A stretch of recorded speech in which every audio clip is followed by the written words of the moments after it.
Anda lihat kayak LGBT aja ya. Di beberapa negara barat itu kan sudah legal. Kampanye legalitas LGBT dan akhirnya mereka menang. Sehingga legal. Maka boleh tuh menikah sejenis. Dan bagi pendeta yang tidak menikahkan orang yang sejenis ini, pendeta itu bisa dipidana. Karena melanggar hak asasi manusia versi negara-negara barat tersebut. Nah, saya bersyukur di Indonesia nih. Saya pribadi loh. Saya tidak dengar dari orang ini. Saya banyak ngutip orang juga. Tapi ini saya punya pandangan pribadi. Saya bersyukur loh Indonesia mayoritas Islam. Saya tidak bisa bayangkan kalau Indonesia juga mayoritas Kristen.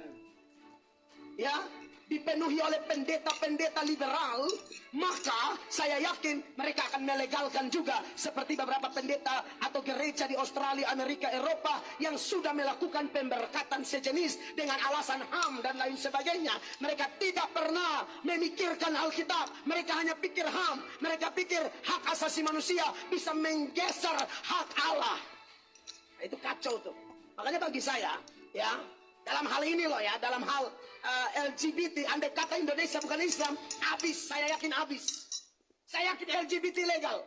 Banyak banget tuh orang yang mengaku beragama Kristen, tapi jahatnya minta ampun.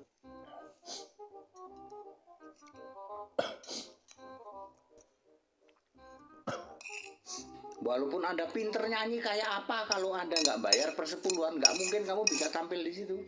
Nggak mungkin.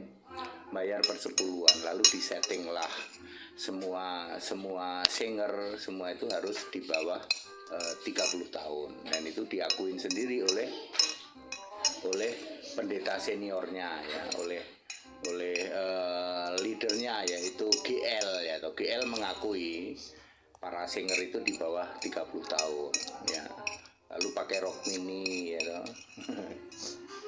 Ya memang begitu ya, dicari yang cantik-cantik pakai rok mini di bawah 30 tahun.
Halo guys, nih gue mau ngasih tau lu game kasino lagi, namanya Juicy Fruits. Nih gamenya gampang banget, tinggal spin doang. Bismillahirrahmanirrahim. Apa kabar Kofizen semuanya? Semoga kita selalu dalam lindungan Allah Subhanahu wa Ta'ala. Kofizen semuanya, saya itu kadang kalau nonton videonya tetangga sebelah itu kadang tertawa sendiri, lucu. Kenapa saya katakan lucu? Karena asumsi mereka itu tingkat dewa. Ya memang kalau mereka itu disuruh ngomong asumsi tanpa dasar, tanpa data itu paling pinter ngarangnya, subhanallah. Pokoknya saya itu sampai kadang itu, wah ini mereka ini adalah para pengarang-pengarang yang sangat jitu. Kenapa? Ketika kita berbicara pakai data itu mental semua sama mereka. Kalau mereka udah ngomongnya asal nyerocos saja nggak pakai data itu luar biasa. Nah ini kita ngomongin lagi nih pendeta HTD Heritan Dianta ya. Itu ya sebetulnya video agak lama, pernah saya upload juga, kemudian saya review sekarang karena video ini sempat bermasalah, kemudian sekarang agak saya review. Jadi sekarang banyak video-video yang saya review karena apa? Karena memang sedikit bermasalah. Ya biasalah kalau kita banyak mengomentari channelnya orang-orang kafir, ya seperti itulah akhirnya. Kita harus berani ngambil resiko itu. Ya kalau saya memang itu memang sebuah resiko dari dakwah kita, apalagi nangkal fitnahnya orang-orang kafir itu memang penuh dengan resiko, penuh dengan fitnah. Ya kita wajarkan aja semuanya itu. Kita ambil resikonya apapun itu. Makanya Confidence semuanya harus menghargai kerja keras kami, kerja keras kita untuk menangkal fitnahnya orang-orang kafir. Karena kita itu bukan hanya sekedar cari cuan. Kalau antum semua berpikir para YouTuber muslim ini cari cuan doang gitu, salah antum semua itu. Kenapa? Karena kita itu nanggung resiko yang berat loh. Karena fitnah-fitnahnya orang kafir itu kadang juga bisa memelintirkan yang salah jadi benar, yang benar jadi salah. Itu juga sebuah resiko yang kita tanggung. Selain itu juga channel-channel kami itu juga kadang juga terancam gitu. Terancam ya kita bisa pahami. Karena orang-orang kafir itu ya berbagai macam cara untuk mereka lakukan menjatuhkan kita. Makanya Confidence semuanya hargai kami dengan tidak gitu kan, dengan tidak menghujat kami tanpa tanpa pengetahuan yang jelas. Kalau antum semua menghujat kami, apalagi sampai bersuudzon kepada kami cari cuan dan sebagainya hanya lewat YouTube, salah antum kalau ngomong kayak gitu. Karena kami itu resikonya luar biasa. Kalau dibandingin dengan channel-channel yang cuma cari aman, wah jauh. Kalau cuma cari aman aja gampang itu. Nah kembali lagi ke pembahasan, ke materi utama kita. Jadi Confidence semuanya, HTD itu kalau kita ngomong dia itu kakek legend. Ya kenapa kita ngomong dia kakek legend? Ya pendeta kakek legend, dia udah tua umurnya. Tapi kalau ngomongin masalah roh mini itu dia semangat banget itu. Sampai apa ya? Sampai meluahkan masa tuanya gitu. Kalau kita berbicara lagi tentang fakta dan kenyataan, ya memang itu nyata yang dikatakan oleh HTD. Karena kalau kita searching di internet sendiri, memang begitulah dancer-dancer di dalam gereja memang disediakan oleh beberapa gereja, memang seperti itu. Ini bukan fitnah sama sekali, ini pernyataan dari gereja dan kita bisa membuktikannya. Dan saya sudah buktikan itu, saya sudah tampilkan video-videonya. Dan ini sebagai satu bantahan kita kepada mereka. Sebetulnya mereka itu sama sekali tidak pernah mengikuti ajaran Yesus.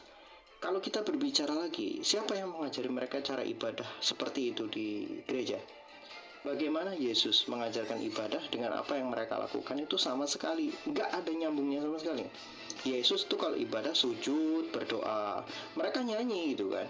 Jadi kalau bicara hari juga itu kan nggak nyambung tuh. Yesus kalau ibadah hari Sabtu, mereka ibadahnya hari Minggu. Benar-benar nggak nyambung. Ditambah lagi, ketika saya pernah bertanya kepada orang-orang Kristen, terutamanya pendetanya itu, Yesus itu kan seumur hidupnya nggak pernah melaksanakan Natalan dia, dan dia juga nggak pernah melakukan misa Natal. Ya, misa Natal itu nggak pernah.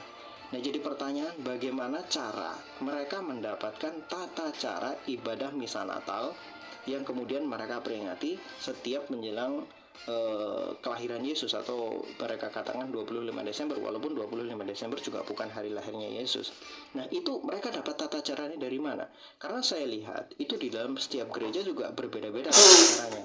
Itu dalilnya dari mana? Tata caranya dapat dari mana? Nggak bisa jawab, asli nggak bisa jawab. Mereka cuman kemudian ya itu apa ya, yang penting kan kata mereka, yang penting esensi ibadah itu kepada Yesus gitu. Yang penting kita merayakan kelahiran Yesus sebagai juru selamat ke dunia.